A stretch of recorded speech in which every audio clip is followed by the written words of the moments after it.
The air between you and the lizard folk priest hums with a sickening, low-frequency vibration. You reach out, your fingers interlacing with Yosef's, squeezing his hand until your knuckles turn white. You can feel the steady, rapid thrum of his pulse against your palm, a reminder of the life you are both about to diminish. We will not let one bear what belongs to both. Yusuf and I will share the burden. We are partners in this, and we will face the cost together. Take what is required for your singer, and give us the heartbeat of the mountain. Yosef doesn't flinch. He steps closer, his shoulder pressing against yours, his green eyes fixed on the priest with a terrifyingly calm resolve. In all things, Wyndra, from the high spire to the depths of this rot, I am yours. The scaled-tide priest let out a long, rattling hiss that might have been a sign of respect. It raises the bone-adorned staff, and the green mist begins to spiral inward, forming a localized vortex around the two of you. The water at your feet boils without heat. Two hearts, one rhythm. The deep singer accepts the resonance. Bind yourselves to the silence. A sudden, piercing cold lances through your chest, as if an icicle has been driven into your very soul. Beside you, Yosef gasps, his grip on your hand tightening until it's painful.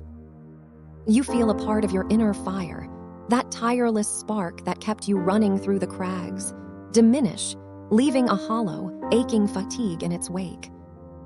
Your vision blurs, the world turning to a gray smudge of moss and shadow. As the sensation fades, the priest lowers the staff. The ether shards in the center of the pool flare with a blinding sapphire light, before dimming to a manageable glow. The water recedes, leaving the shards exposed and ripe for the taking. You stumble, your knees buckling, but Yosef catches you, though he is pale and trembling himself. The price has been paid. You feel older, heavier, as if the mountain itself now sits upon your shoulders. But the shards are yours, and the path to the lift is clear. Yosef holds you steady, his breathing shallow as he looks at the glowing crystals.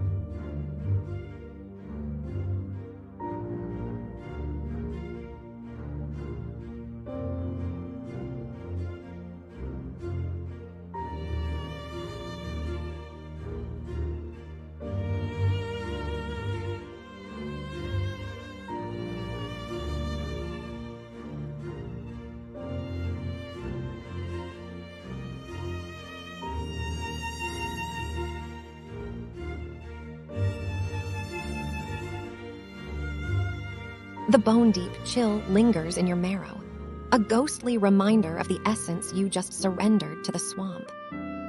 Your legs feel like lead, and every breath is a conscious effort against the heavy humidity. You lean your weight into Yosef, feeling the slight tremor in his own frame as he supports you. Despite the gray pallor of his skin, you manage a weak, lopsided smirk.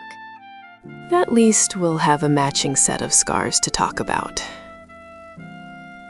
It's certainly a more original bond than a silk ribbon or a ring. Yosef lets out a breathy, hacking laugh that turns into a soft groan of exertion. He pulls you closer, his arm a solid band of warmth against the unnatural cold of the ritual. I suppose I should thank you for the jewelry then, though I think I prefer the scars you can actually see. This one feels like it's carved into my very thoughts. The scaled-tide priest watches you both with those unblinking, milky eyes. With a slow, fluid motion of its clawed hand, it gestures toward the Aurelian ruins. The lizard folk warriors step back into the murky depths, their forms dissolving into the green mist like ghosts returning to the grave. The trade is sealed, the singer is fed. Take the heartbeats of the mountain and go. before the Iron Men find the path that is no longer hidden. The priest sinks backward into the dark water without a splash, leaving you and Yusef alone on the muddy ridge. You limber forward, each step a battle against the sudden lethality of your exhaustion. Reaching the ruins, you find the Ether shards. They are beautiful and terrible, pulsing with a sapphire light that seems to hum in your teeth. You carefully wrap them in a heavy leather cloth, the vibration through the fabric making your hands tingle. The trek back to the lift is a blur of shivering and silence. When the rusted cage finally comes into view through the fog, Cora is already there, her hand white-knuckled on the lever. By the great anvil, you look like death warmed over. Did you find them, or did the marshes find you? You hold up the bundle of glowing shards. The blue light spills through the gaps in the leather, reflecting off Cora's goggles. The lift begins its long, groaning ascent back toward the heat of the forge, leaving the sinking path behind. Yusef sinks onto the floor of the cage, pulling his knees to his chest as the warmth of the mountain begins to seep back into the air.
The iron cage jolts, the massive chains beginning their slow, rhythmic grind as they haul you upward. The transition from the marsh's suffocating humidity to the rising warmth of the mountain's core is sharp, but it cannot touch the hollow cold settled deep in your chest. Your legs finally give way, and you slide down the vibrating metal wall of the lift. I've got you, Yusef. We're going back to the fire. Yusef is already slumped against the bars, his breathing ragged. As you settle beside him, you unfasten the heavy silver pin of your olive green cloak. With trembling hands, you drape the thick fabric over both of your shoulders, pulling him into the shared heat of your bodies. He leans his head against yours, his skin still clammy, his emerald eyes clouded with the lingering shadow of the ritual. The light in here, it's so much better than the green. Thank you, Wyndra. Keep him talking. That ritual, I've heard stories of the scaled tide taking the color out of a person.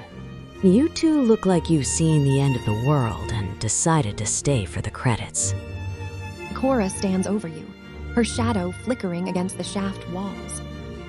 She looks at the bundle of glowing sapphire shards resting in your lap, then back at your pale faces.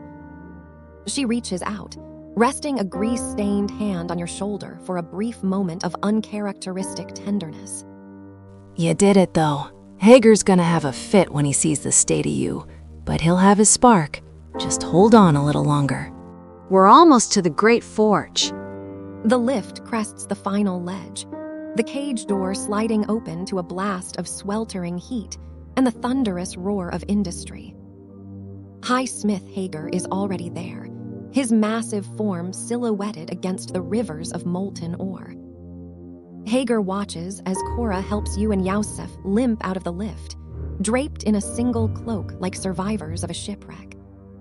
You hold out the bundle of ether shards. They pulse with a terrifying, beautiful light, reflecting in the High Smith's ember-colored eyes. The price was high, and the fatigue is a physical weight, but the hammer is finally ready to fall.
The heat of the forge hits your face like a physical blow, a stark contrast to the deathly chill still clinging to your skin. You lean heavily into Yusuf, your fingers white-knuckled as they clutch the leather-wrapped shards. Highsmith Hagar takes a step forward, his shadow stretching long and jagged across the vibrating floor. The sentinels walk at dawn. No more tests, Hagar. No more errands. We've given a portion of our very souls to bring you this spark. If your machines aren't ready to break that blockade by sunrise, I'll melt them down myself. Hagar stops, his ember-colored eyes dropping from your defiant gaze to the way you and Yusuf are clinging to one another for support. The rhythmic asterisk thump-thump of the great forge feels like a taunt against your weakened pulse. He reaches out, his massive, calloused hands taking the glowing bundle from you with a reverence that borders on fear. The scale tide took their tide, didn't they? I've seen that look before. The hollow in the eyes. You've got the iron in you, girl. I'll grant you that. He turns to the gathered smiths and captains, holding the sapphire light aloft. You heard the queen. To the bays. Feed the furnaces. We march with the first light of the peaks. A cheer goes up, drowned out by the sudden, deafening hiss of steam as the primary sentinel's core is primed. Cora catches your arm, her expression uncharacteristically soft. Come on, you two need the healer's vats and a bed that doesn't shake. I'll get you to the inner sanctum. The roar of the forge fades to a low hum behind thick stone doors. Yusuf collapses onto the edge of a fur-lined cot, his face still ghost-pale, but he hasn't let go of your hand. The silence here is a mercy, but the hollowness in your chest remains, a permanent reminder of the price of an army.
The inner sanctum is a sanctuary of cool stone and the rhythmic drip of mountain springs, a stark contrast to the roaring violence of the forge below.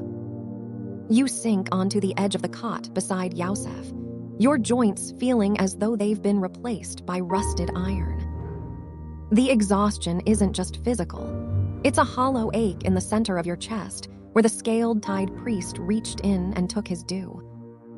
You lean your head against Yusuf's, your dark hair mingling with his tousled brown locks. His skin is still cold, but the frantic pace of his heart has finally begun to slow. We're still here, Yusuf. That's what matters. The crown, the forge, the Duke. None of it means anything if we don't make it to the dawn together. Yusuf lets out a long, shuddering sigh, his hand turning over in yours to lace his fingers through your own. He squeezes feebly, his strength returning in agonizingly slow increments. I felt it when he took it. It was like the sun going behind a cloud that never moves. But then I felt you holding on. You were the only thing that kept me from drifting away into that green mist. Cora stands by the heavy oak door, her brass goggles hanging around her neck.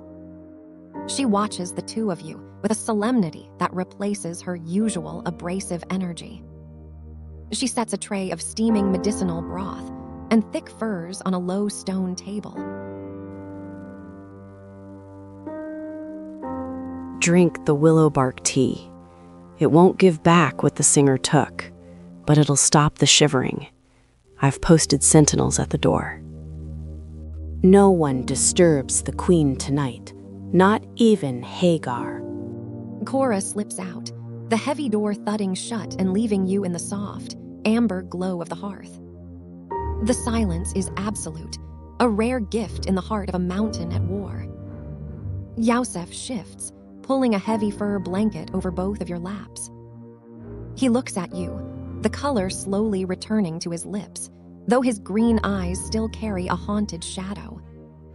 He reaches up, his thumb tracing the line of your jaw with a reverence that makes the hollow ache in your chest throb with a different kind of intensity.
The inner sanctum feels like a world away from the grinding gears and the sulfurous rot of the marsh.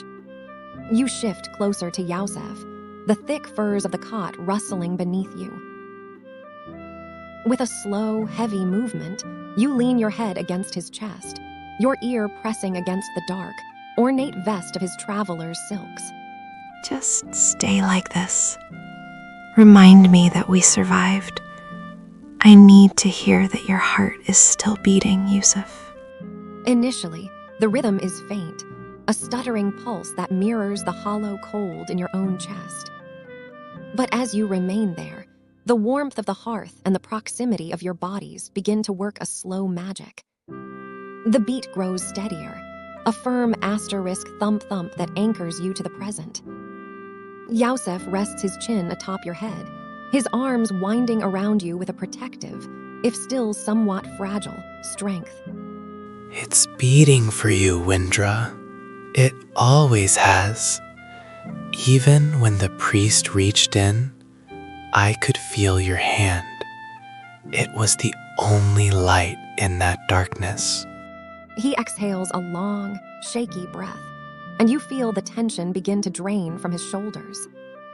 The medicinal steam from the willow bark tea cora left on the table curls into the air, smelling of bitter herbs and wood smoke.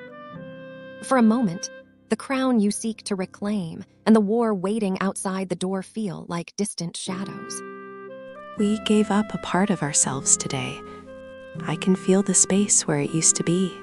But if it buys the forge the time it needs, if it stops the Duke, then I would give it again. Yusuf pulls the furs tighter around you both, his thumb tracing small, soothing circles on your shoulder. Then we will fill that empty space with something else, with this, with the dawn. I won't let the silence take you, my queen. The fire in the hearth pops, casting dancing orange shadows against the stone walls. Yusuf tilts his head down, his lips brushing against your temple. The cold of the marsh is finally receding, replaced by a growing, shared heat. He looks into your eyes, his gaze searching yours with a raw, vulnerable intensity.